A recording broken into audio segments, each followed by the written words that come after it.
जब जब धरती पर पाप बढ़ता है, धर्म की हानि होती है, तब तब मैं आता हूँ। ये तो आप सब जानते हैं, किंतु क्या कभी आपने ये सोचा है क्यों मैं इस धरा का जीव बनके ही अवतरित हुआ? क्यों मैं मनुष्य के रूप में ही आपके बीच रहता हूँ? आज बताता हूँ। संसार में पाप और पुण्य संतुलन में चलते हैं, किंतु जब पाप सीमा से आगे बढ़ जाता है, मुझे यहाँ आना ही होता है।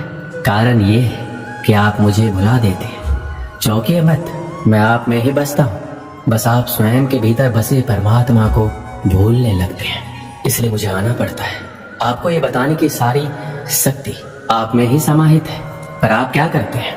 मेरा सम्मान करते हैं, मुझे पूजते हैं, मुझसे शक्ति मांगने लगते हैं, भांति भांति की इच्छाएं मेरे सामने रखते हैं। मुझे आपकी श्रद्धा से कोई आपत्ति नहीं है, मुझे आपत्ति है उस भाव से जो आपको दुर्बल बनाता है।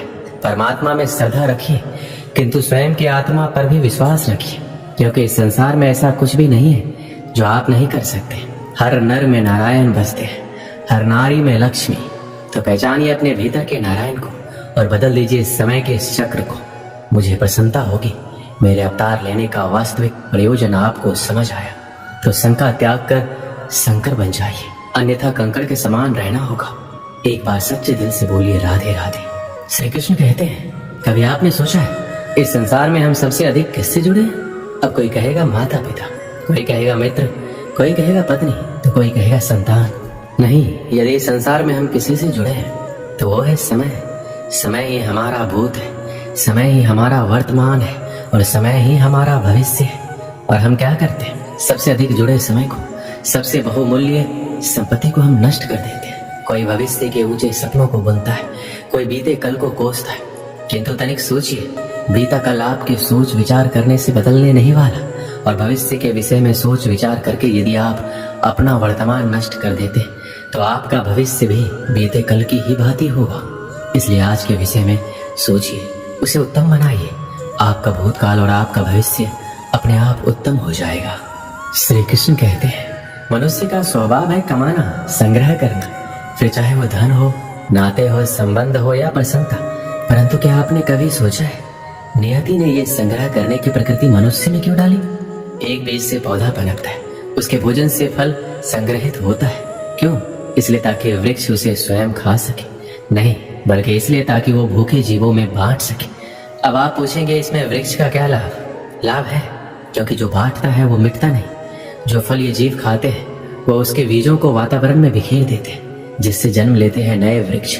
उसकी जाति, उसका गुण, उसकी मिठास समर हो जाती है। इसलिए याद रखिए, अमीर होने के लिए एक एक क्षण संग्रह करना पड़ता है, किंतु अमीर बनने के लिए एक एक कण बांटना पड़ता है।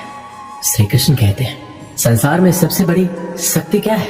अब आप में से कुछ कहेंगे शस्त्र की, कोई कहेगा बुद्धि की, तो कोई कहेगा बल, किंतु ये सब अधूरे हैं। संसार में सबसे बड़ी शक्ति है मित्रता। यदि सच्ची मित्रता प्राप्त हो जाए तो वही सबसे बड़ा धन है। जब आप कठिनाइयों में होंगे तो मित्रता शस्त्र बनकर सहायता करेगी। मार्ग भटक जाओगे तो मित्रता शास्त्र बनकर आपका राह दिखाएगी। षड्यंत्र में फंस जाओगे तो बुद्धि बनकर बाहर निकालेगी। अकेले हो जाओगे तो ममता बनकर साथ निभाएगी। तो यदि इस संसार में कुछ कमाना है तो धन नहीं, मित्रता कमाओ। स्मरण रखिएगा, यदि इस संसार में मित्रता बनाना आपकी सबसे बड़ी दुर्बलता है तो आप इस संसार के सबसे शक्तिशाली प्राणी हैं। श्री कृष्ण कहते हैं, जब से मनुष्य जाति का अस्तित्व बना है तभी से युद्ध भी अस्तित्व में आया। युद्ध जो कभी धन का द्वंद्व बन के सामने आता है, तो कभी सुरक्षा का हथियार बनकर, कभी विजय की भूख के लिए, तो कभी पराजय टालने के लिए। किंतु वास्तविकता तो ये है, यदि आपको आगे बढ़ना है तो बाधाओं से युद्ध तो करना होगा, परंतु युद्ध के लिए सज्ज रहना इतना महत्वपूर्ण नहीं जितना महत्वपूर्ण है ये समझना कि युद्ध को टाला कब जा सकता है। क्योंकि सबसे सफल युद्ध वही होता है जो कभी लड़ा ही ना चाहे। आप युद्ध में विजय प्राप्त करके स्वयं का मान तो बढ़ा लोगे, किंतु अपना बल खो दोगे। इसलिए जहां तक हो सके युद्ध को टालो, इस शक्ति को संग्रहित करो, ताकि जब ये युद्ध धर्म बन के सामने आए आप उसे पूरे बल के साथ लड़ सको। श्री कृष्ण कहते हैं, मन बड़े ही विचित्र कृति है। ये मन शरीर के किस अंग में बसता है कोई नहीं जानता, किंतु संपूर्ण शरीर इस मन की इच्छा साकार करने के लिए प्रयास करता रहता है। अब यदि मन कुछ खाने का करे तो व्यक्ति उसकी इच्छा साकार करने का माध्यम ढूंढता रहता है। अब यदि मन किसी को शत्रु समझे तो व्यक्ति उसे नष्ट करने का हर संभव प्रयास करता है। अब यदि मन किसी से प्रेम करे तो उसकी प्रसन्नता के लिए हर सीमा लांघने के लिए सज्ज रहते हैं। परंतु जीवन सुखद हो इसके लिए यह आवश्यक है कि मन खाली रहे, जैसे एक बांसुरी की भांति। भीतर कुछ भी नहीं, ना राग है ना द्वेष, तब भी तार छेड़ने पर स्वर निकलता है। इसी प्रकार मन को भी भावनाओं से मुक्त रखना आवश्यक है। स्मरण रखिए, मन में कुछ भरकर जियोगे तो मन भर के जी नहीं पाओगे। श्री कृष्ण कहते हैं, एक पिता के लिए उसकी संतान गर्व है, उसका अहंकार है, और संतान के लिए उसका पिता उसका आदर्श, उसकी प्रेरणा।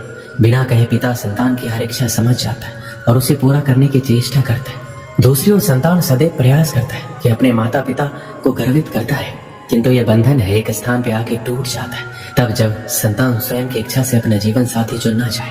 क्यों? कारण है संवाद की कमी। जब बात आती है संतान के विवाह की तो माता पिता सोचते हैं इसमें संतान से पूछना क्या, हम उसके लिए कुछ अनुचित तो चाहेंगे नहीं, और संतान का ये मानना होता है कि उसका भविष्य चुनना उसका अधिकार है।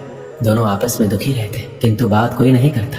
होना ये चाहिए कि माता पिता को स्नेह के साथ संतान की इच्छा समझ लेनी चाहिए, और संतान को उसी विश्वास के साथ माता पिता को विश्वास में ले लेना चाहिए। एक बार संवाद करके देखिए, वर्तमान और भविष्य दोनों ठीक हो जाएंगे। श्री कृष्ण कहते हैं, हम में ऐसा कोई नहीं होगा जिसने वृक्षों को नहीं देखा होगा, वृक्षों पर पक्षियों को ना देखा होगा, इनके घोंसलों को ना देखा होगा, इन पक्षियों को अपने छोटे छोटे बच्चों को भोजन कराते ना देखा होगा। ये संसार का सबसे ममत्व वाला दृश्य होता है। चिड़िया दूर से अपनी चोंच में दाना भर कर लाती है और सक्षम संतान की चोंच में डालती है, स्वयं भूखी रहती है, निस्वार्थ निश्चलता, और संतान के पंख निकलते हैं तो उसे उड़ना सिखाती है और उसके पश्चात उसे स्वतंत्र कर देती है अपना जीवन जीने के लिए। इस आकाश में उड़ान भरने के लिए हम मनुष्य क्या करते हैं? जिस संतान को हम पंछी की भांति पालते हैं, उसके पंख निकलते हैं, हम उसे बांध देते हैं, ये सोच के कि कहीं वो दूर उड़कर ना चला जाए। ऐसा नहीं है। इस स्थिति में माता पिता को संतान से प्रेम नहीं है, अवश्य है, किंतु इसमें प्रेम पर मुख भारी पड़ जाता है, जो स्वयं अपने और संतान के बीच में बाधा बन जाता है। हम ये भूल जाते हैं कि हम केवल जन्मदाता है, भाग्य विधाता नहीं, और जब प्रेम मोह में आ जाए तो वो प्रेम नहीं स्वार्थ बन जाता है। इसलिए प्रेम को पास रखिए और मोह को दूर, क्योंकि जिससे प्रेम करते हैं उसका विकास नहीं रोका करते। कई बार जीवन में हमें इनकार का सामना करना पड़ता है। जाहिर है इनकार सुनना किसी को पसंद नहीं। इनकार से हमारी भावनाएं आहत हो जाती और उस समय हम सिर्फ अपनी भावनाओं के बारे में सोचते हैं। हम खुले मन से विचार नहीं करते कि इनकार करने वाले की कोई मजबूरी रही होगी या उसने हमारे भले के लिए इनकार किया होगा। हम उसे भला बुरा कहते हैं, दूसरों के सामने उसकी बुराई करते हैं। क्या एक ना भी हम सकारात्मक तरीके से नहीं ले सकते? अब से जब भी कोई ना कहे तो उसे दिल से ना लगाए, उसका बुरा ना माने। हो सकता है किसी की एक ना आपको बड़ी मुसीबत से बचा रहे। जय श्री कृष्णा।